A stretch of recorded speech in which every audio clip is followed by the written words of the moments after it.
Hi, welcome to Richard Kabili YouTube channel, and for today's tutorial, I will be teaching you on how to change typing phonetic feedback in voiceover on iPhone X. But first, kindly subscribe to my channel and don't forget to hit the subscribe button and the bell to notify you for the new updates. And let's start. Using your iPhone X from your home screen, first go to Settings. Then in the settings, scroll down and find the accessibility and then tap.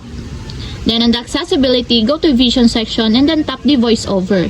Then after that, in the voiceover, scroll down and then find the typing. Then in the typing, find the phonetic feedback and then tap.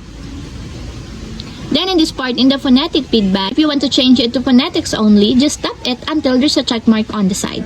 And if you want to turn off the phonetic feedback, just tap the off until there's a check mark on the side. And lastly, if you want to change it to default phonetic feedback, just tap it again, the character and phonetics.